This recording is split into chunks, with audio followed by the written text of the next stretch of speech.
Welcome पिलाने आज आम मैंने डिस्कसन करवा डीएससी 1 रो यूनिट 1 ओके। जदि जो मैंने भी सब्सक्राइब करना पिलाने तो सब्सक्राइब करदेव कारण आम यहीपर ही लॉन्ग क्वेश्चन डिस्कसन करुचे। तो चलो वीडियो को स्टार्ट करवा। तो क्वेश्चन अच्छी कलिंग युद्धर कारण और फलाफल विश्लेषण कर। क्वेश्चन गोटे सिंपल क्वेश्चन अटे पिलाने तो सरल भाषा ही लिखा सरल भाषा लिख तुम मानू सहज भी हो ओके। तो चलो कलिंग युद्ध केवल भारत इतिहास रे नुहे बरं समग्र पृथ्वी इतिहास रे एक विशिष्ट घटना रूपे परिचित ओके परिगणित।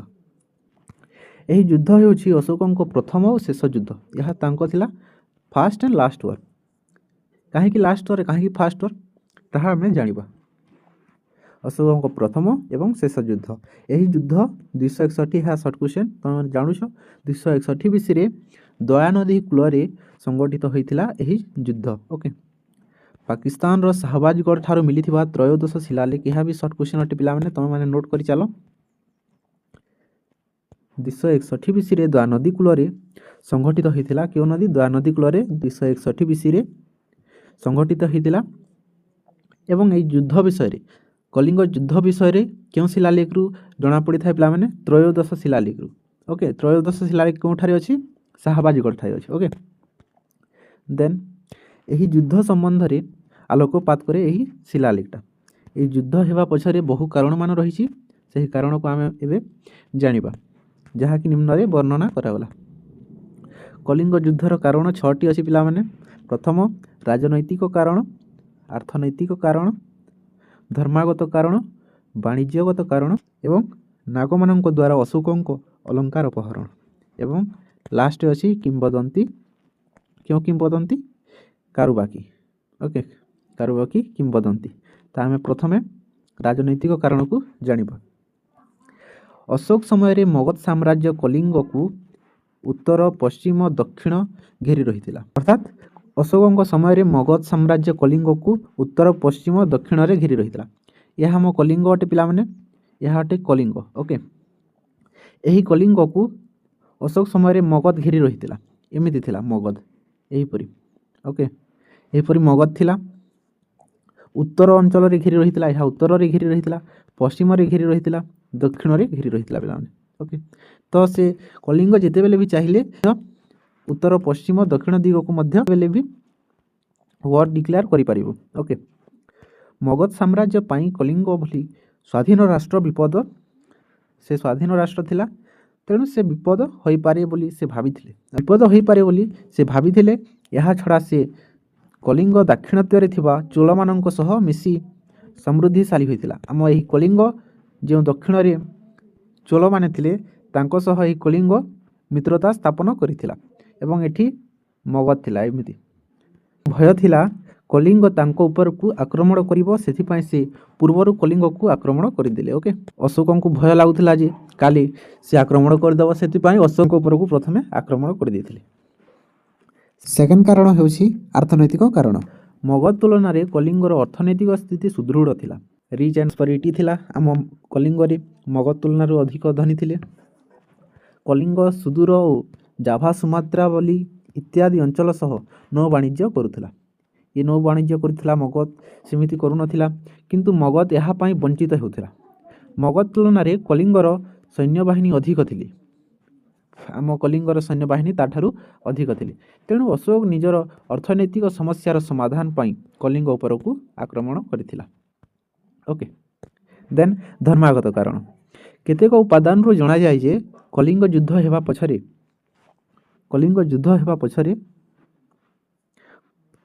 बहु कारण रही। केतेक उपादान रू जना जाए जे कलिंग युद्ध हेबा पूर्वरु अशोक ब्राह्मण धर्म रे दीक्षित थिले। क्यों धर्म ब्राह्मण धर्म किंतु कलिंग रे सेते बेले जैन धर्म बौद्ध धर्म प्रचलित थिला ओके। आम ओडिसा रे जैन धर्म बौद्ध धर्म प्रचलित थिला तेणु से आक्रमण करथिले कारण से ब्राह्मण थिले एवं से ओडिसा को मध्य ब्राह्मण धर्म रे दीक्षित कराइबा पई इच्छा प्रकाश करथिले तेणु से कलिंग रे थिबा लोक माननकु निज धर्म अर्थात ब्राह्मण धर्म रे दीक्षित कराइबा उद्देश्य रे कलिंग ऊपर को आक्रमण करथिले ओके। देन नेक्स्ट कारण वाणिज्यगत कारण। ମଗ ତୁଳନାରେ କଳିଙ୍ଗର ଅର୍ଥନୈତିକ ସ୍ଥିତି ସୁଦୃଢ଼ ଥିଲା। କାରଣ ବାଣିଜ୍ୟଗତ କାରଣ ଏବଂ ଅର୍ଥନୈତିକ କାରଣ ଦୁଇଟା ସେମ୍, ଦୁଇଟାକୁ ଟିକେ ଟିକେ ଡିଫରେଣ୍ଟ ଲେଖିଦେବ। ଓକେ, ମଗ ତୁଳନାରେ କଳିଙ୍ଗଠାରେ ଅର୍ଥନୈତିକ ସ୍ଥିତି ସୁଦୃଢ଼ ଥିଲା କାରଣ କଳିଙ୍ଗ ଦୂର ଦେଶ ସହ ବାଣିଜ୍ୟ ବ୍ୟବସାୟ କରୁଥିଲା। କଳିଙ୍ଗର ଏପରି ବାଣିଜ୍ୟ ବ୍ୟବସାୟ ଦେଖି ଅଶୋକ ଈର୍ଷା ପ୍ରକାଶ କରିଥିଲେ ଓ ଶେଷରେ କଳିଙ୍ଗ ଉପରେ ଆକ୍ରମଣ କରିଥିଲେ। ଦେନ୍ ନେକ୍ସଟ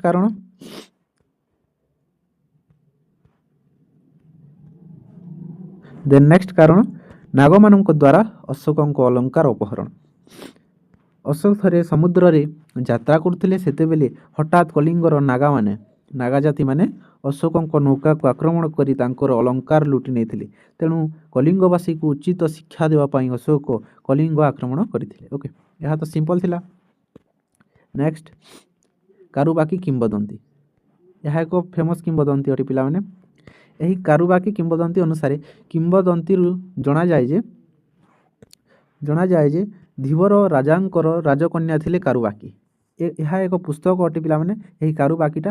ଆଉ ଏହି କାରୁବାକି ଏକ କ୍ୟାରେକ୍ଟର ଅଟେ, ଏକ ଗର୍ଲ ଥିଲା। ଓକେ, ଏକ ଗାର୍ଲ ଥିଲା। ଏହି ଗାର୍ଲ ବିଷୟରେ ଏହି କାରୁବାକି କିମ୍ବଦନ୍ତୀରେ ଲେଖାଯାଇଛି। ଓକେ, କିମ୍ବଦନ୍ତୀରୁ ଜଣାଯାଏ ଯେ ଧୀବର ରାଜାଙ୍କର ରାଜକନ୍ୟା ଥିଲେ କାରୁବାକି। ତାଙ୍କ ସହ ଜଣେ ରାଜକୁମାର ବିବାହ ସ୍ଥିର ହୋଇଥିଲା। ସେହି ସମୟରେ ଅଶୋକ ଛଦ୍ମବେଶରେ ଭାରତରେ ପରିଭ୍ରମଣରେ ଆସିଥିଲେ। ସେ କାରୁବାକିଙ୍କର ସୌନ୍ଦର୍ଯ୍ୟରେ ଆକୃଷ୍ଟ ହୋଇ ତାଙ୍କୁ ପାଇବା ଇଚ୍ଛା ପାଇଁ କଳିଙ୍ଗ ଆକ୍ରମଣ କରିଥିଲେ। ଓକେ, ତ କାରଣ ଦେଖିସାରିଲା ପରେ ଏବେ ଆମେ ଦେଖିବା ଏହାର ଫଳାଫଳ। କଳିଙ୍ଗ ଯୁଦ୍ଧର ଫଳାଫଳ। ଓକେ, ଏହାର ଫଳାଫଳ କେତୋଟି ଫଳ ଥିଲା, କେତୋଟି ରିଜଲ୍ଟ ଥିଲା? 7ଟି ରିଜଲ୍ଟ। ଓକେ, କେଉଁ ରିଜଲ୍ଟ ଥିଲା ଆମେ ଦେଖିବା। ପ୍ରଥମେ ଥିଲା ଅଶୋକଙ୍କ ପରିବର୍ତ୍ତନ। ନେକ୍ସଟ ଥିଲା ଅଶୋକଙ୍କ ଦ୍ୱାରା ବୌଦ୍ଧ ଧର୍ମ ଗ୍ରହଣ। ଦେନ୍ ବିହାର ଯାତ୍ରା ବନ୍ଦ କରି ଧର୍ମଯାତ୍ରା ଆରମ୍ଭ। ବୌଦ୍ଧ ଧର୍ମର ପ୍ରସାର ପାଇଁ ବୌଦ୍ଧ ଧର୍ମର ପ୍ରସାର ପାଇଁ ତାଙ୍କ ପୁତ୍ର କିଏ ଥିଲେ? କୁନାଲ। ତାଙ୍କ ପୁତ୍ର କୁନାଲ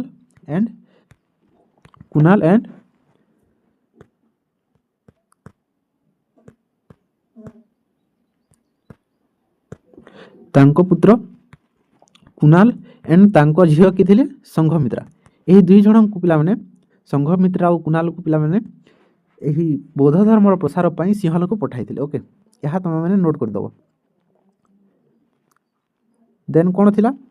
ପ୍ରଜାବତ୍ସଳ ରାଜା ରୂପେ କାର୍ଯ୍ୟାଳୟ କରିଥିଲେ ଆଉ କଳା ଓ ସ୍ଥାପତ୍ୟରେ ବିକାଶ କରିଥିଲେ। ବିଶ୍ୱ ଭ୍ରାତୃତ୍ୱ ପ୍ରତିଷ୍ଠା ଦିଗରେ ସେ ଉଦ୍ୟମ କରିଥିଲେ। ତ ଆମେ ପ୍ରଥମ ଫଳାଫଳକୁ ଦେଖିବା। ପ୍ରଥମ ଥିଲା ଅଶୋକଙ୍କ ପରିବର୍ତ୍ତନ। କଳିଙ୍ଗ ଯୁଦ୍ଧ ଥିଲା ସୁଦୂର ପ୍ରସାରୀ। ରକ୍ତାକ୍ତ କଳିଙ୍ଗ ଯୁଦ୍ଧ ଅଶୋକଙ୍କ ମନରେ ଗଭୀର ରେଖାପାତ କରିଥିଲା। ଏହି ଯୁଦ୍ଧ ପରେ ଅଶୋକ ଚଣ୍ଡା ଅଶୋକରୁ ଧର୍ମା ଅଶୋକରେ ପରିଣତ ହୋଇଥିଲେ ପିଲାମାନେ। ଓକେ, ସବୁ ସିମ୍ପଲ ଅଟେ ପିଲାମାନେ, ଖାଲି ଟିକେ ଟିକେ ଦେଖିଦେବ। ଦେନ୍ ନେକ୍ସଟ, ଅଶୋକଙ୍କ ଦ୍ୱାରା ବୌଦ୍ଧ ଧର୍ମ ଗ୍ରହଣ। କଳିଙ୍ଗ ଯୁଦ୍ଧ ପରେ ଅଶୋକଙ୍କ ବୌଦ୍ଧ ଧର୍ମ ପ୍ରତି ଆକୃଷ୍ଟ ହେଲେ। ପରବର୍ତ୍ତୀ ସମୟରେ ସେ ଉପଗୁପ୍ତ, ଏହା ସର୍ଟ କ୍ୱେଶ୍ଚନ୍ ସବୁଥର ହିଁ ଆସେ। ଅଶୋକଙ୍କ ଦ୍ୱାରା ଏହା ସବୁବେଳେ ସର୍ଟ କ୍ୱେଶ୍ଚନ୍ ଆସେ। ଅଶୋକଙ୍କ ବୌଦ୍ଧ ଧର୍ମ କିଏ ତାକୁ ଦୀକ୍ଷିତ କରାଇଥିଲେ? ଉପଗୁପ୍ତ। ଓକେ, କଳିଙ୍ଗ ଯୁଦ୍ଧ ପରେ ଅଶୋକଙ୍କୁ ବୌଦ୍ଧ ଧର୍ମ ପ୍ରତି ଆକୃଷ୍ଟ ହେଲେ ଓ ପରବର୍ତ୍ତୀ ସମୟରେ ସେ ଉପଗୁପ୍ତ ନାମକ ସନ୍ନ୍ୟାସୀଙ୍କ ଦ୍ୱାରା, କାହା ଦ୍ୱାରା? ଉପଗୁପ୍ତ ସନ୍ନ୍ୟାସୀଙ୍କ ଦ୍ୱାରା ବୌଦ୍ଧ ଧର୍ମରେ ଦୀକ୍ଷିତ ହୋଇଥିଲେ। ଓକେ, ଦେନ୍ ନେକ୍ସଟ, ବିହାର ଯାତ୍ରା ବନ୍ଦ ଓ ଧର୍ମଯାତ୍ରା ଆରମ୍ଭ। କଳିଙ୍ଗ ଯୁଦ୍ଧ ପୂର୍ବରୁ ଅଶୋକ ବହୁ ବିଳାସମୟ ଜୀବନଯାପନ କରୁଥିଲେ। ସେ ଶିକାର କରିବା ପାଇଁ ବିହାର ଯାତ୍ରା କରିଥିଲେ। ସେ ସବୁଥର ବିହାର ଯାତ୍ରା କରୁଥିଲେ, କାହିଁକି? ଶିକାର କରିବା ପାଇଁ। କିନ୍ତୁ ପରବର୍ତ୍ତୀ ସମୟରେ ଯେତେବେଳେ ଅଶୋକ ବୌଦ୍ଧ ଧର୍ମରେ ଦୀକ୍ଷିତ ହେଲେ, ତାପରେ ସେ ବିହାର ଯାତ୍ରା ବନ୍ଦ କରି ଧର୍ମଯାତ୍ରାକୁ ଆରମ୍ଭ କରିଥିଲେ। ଓକେ, ଦେନ୍ ସେ ବୁଦ୍ଧଙ୍କ ଜଡ଼ିତ ସ୍ଥାନଗୁଡ଼ିକୁ ଭ୍ରମଣ ପାଇଁ ଯାଇଥିଲେ। ଲୁମ୍ବିନୀ, ସାରନାଥ, କୁସିନାରା ଏହି ସ୍ଥଳକୁ ଯାଇଥିଲେ ସେ। ନେକ୍ସଟ, ବୌଦ୍ଧ ଧର୍ମର ପ୍ରସାର ପାଇଁ ପଦକ୍ଷେପ। ଅଶୋକ, ଏହା ମୁଁ କହିଥିଲି, ବୌଦ୍ଧ ଧର୍ମର ପ୍ରସାର ପାଇଁ ପଦକ୍ଷେପ। ଅଶୋକ କେବଳ ଯେ ବୌଦ୍ଧ ଧର୍ମରେ ଦୀକ୍ଷିତ ହୋଇଥିଲେ ତାହା ନୁହେଁ, ସେ ବୌଦ୍ଧ ଧର୍ମର ପ୍ରସାର ପାଇଁ ବହୁ ପଦକ୍ଷେପ ନେଇଥିଲେ। ଅଶୋକ ପାଟଳିପୁତ୍ରଠାରେ ତୃତୀୟ ବୌଦ୍ଧ ସମ୍ମିଳନୀ ବସାଇଥିଲେ ଓ ତାହା ଛଡ଼ା ସେ ବୌଦ୍ଧ ଧର୍ମର ପ୍ରସାର ପାଇଁ ନିଜ ପୁତ୍ର କୁନାଲ ଓ ନିଜ କନ୍ୟା ସଂଘମିତ୍ରାଙ୍କୁ ସିଂହାଳକୁ ପଠାଇଥିଲେ। ଓକେ, ଏହା ଗୋଟେ ସର୍ଟ କ୍ୱେଶ୍ଚନ୍ ଅଟେ। କେଉଁଠାରେ ଅଶୋକ ତୃତୀୟ ବୌଦ୍ଧ ସମ୍ମିଳନୀ କରିଥିଲେ? ପାଟଲିପୁତ୍ର ଠାରେ। ଓକେ, ଦେନ୍ ନେକ୍ସଟ, ପ୍ରଜାବତ୍ସଲ ରାଜା ରୂପେ କାର୍ଯ୍ୟାଳୟ। ଅଶୋକ କଳିଙ୍ଗ ପରେ ଜଣେ ପ୍ରଜାବତ୍ସଲ ରାଜା ରୂପେ ପରିଗଣିତ ହୋଇଥିଲେ। ସେ ବହୁ ଜନହିତକର କାର୍ଯ୍ୟ କରିଥିଲେ। ବୃକ୍ଷରୋପଣ, ଜଳ ଯୋଗାଣ, ଡାକ ନିର୍ମାଣ, ଚିକିତ୍ସାଳୟ ଏହିସବୁ କାର୍ଯ୍ୟ ସେ କରିଥିଲେ। କଳା ସ୍ଥାପତ୍ୟରେ ବିକାଶ। କଳିଙ୍ଗ ଯୁଦ୍ଧ ପରେ କଳା ଓ ସ୍ଥାପତ୍ୟର ବିକାଶ ହୋଇଥିଲା। ଅଶୋକ ବହୁ ସ୍ଥାନରେ ସ୍ତୂପ ନିର୍ମାଣ କରିଥିଲେ। ମଥୁରା, ସାରନାଥ, ପ୍ରୟାଗ, ବୈଶାଳୀ, କନୌଜ, ତକ୍ଷଶିଳା, କୁଶିନାରା, ଅଯୋଧ୍ୟା ଏହିପରି ଜାଗାରେ ସେ ସ୍ତୂପମାନେ ନିର୍ମାଣ କରିଥିଲେ। ଦେନ୍ ନେକ୍ସଟ, ବିଶ୍ୱଭ୍ରାତୃତ୍ୱ ପ୍ରତିଷ୍ଠା ଦିଗରେ ଉଦ୍ୟମ। କଳିଙ୍ଗ ଯୁଦ୍ଧ ପରେ ଅଶୋକ ବିଶ୍ୱଭ୍ରାତୃତ୍ୱ ପ୍ରତିଷ୍ଠା ଦିଗରେ ଯେଉଁ ଉଦ୍ୟମ କଲେ ତାହା ବାସ୍ତବିକ ଅତୁଳନୀୟ।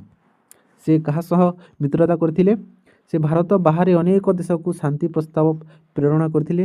ସେ ସିରିଆର ରାଜା, ସିରିଆର ଶାସକ ଦ୍ୱିତୀୟ ଆଣ୍ଟିଓଚସ୍ ଓ ମିଶରର ଶାସକ ଦ୍ୱିତୀୟ ଟୋଲେମି ଫିଲାଡେଲ।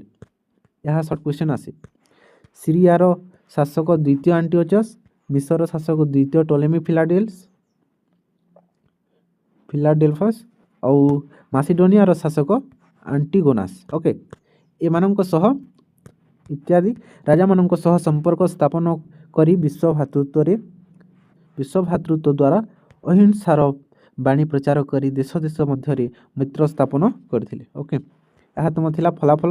ଦେନ୍ ତୁମେମାନେ ଉପସଂହାର ଲେଖିଦେବ।